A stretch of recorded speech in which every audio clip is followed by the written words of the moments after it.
Just like the other tabs inside the project, the WARNO tab is designed specifically to house the information that we typically care about in a WARNO. So we have the same type of thing here where we've got prepared by and submitted by. Those can be two different people. We've got the operation execution event, which is simply the event that we're using for people to be able to sign up for the actual operation, as opposed to the recon or advon, which have their own events. We have some of the stuff comes over from the hazard and from the other tabs as well. We have some fields that are very specifically for the document template because it can kind of go either way in a couple different places. So if I download the WARNO document, I can provide some examples. So that 450 as an example comes into play right here. And if you could see the back end of the document itself, it's just got a bunch of placeholders to bring these values in certain spots. And if we scroll up a little bit, here's where Region 9 comes in. We're going to conduct a Type 4 operation to Seminole Springs.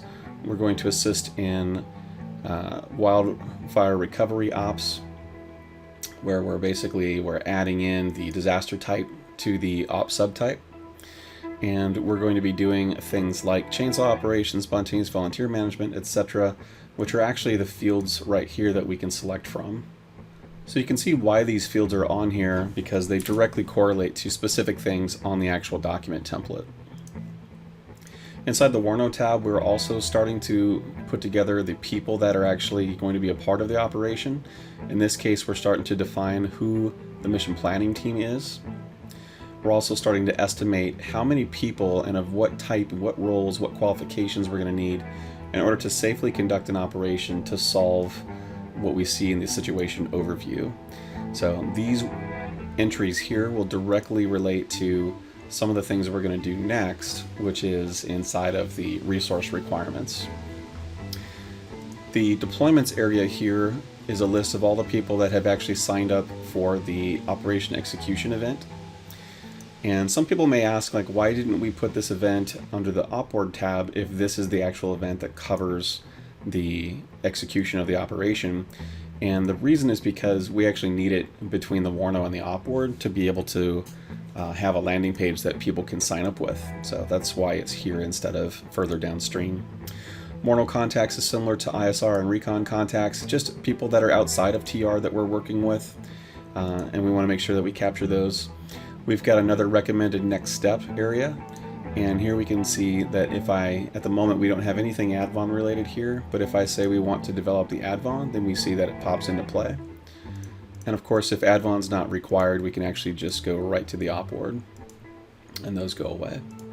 The approval process is the same as the other tabs, where we're looking at a combination of the territory and the approval level to come up with a specific name. The names that you're seeing on this operation, by the way, are just from our testing, and so they would be, in this case, probably the DDROs if we're dealing with a Type 4. If we dip down into the operation execution event, we'll see a little bit more information here on the people that have actually signed up. So lots of information here specific to the event. This is what I want to bring your attention to.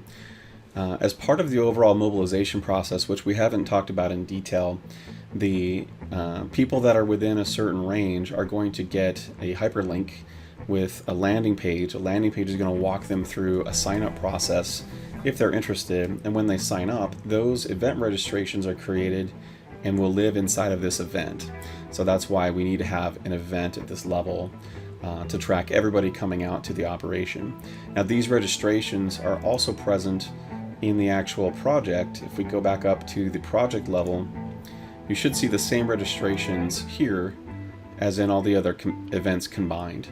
So everybody that's in here is either has been on the Recon or Advon, or is also signed up for the actual event itself, the actual operation itself. So that's it for WARNOs, and we'll see you in the next video.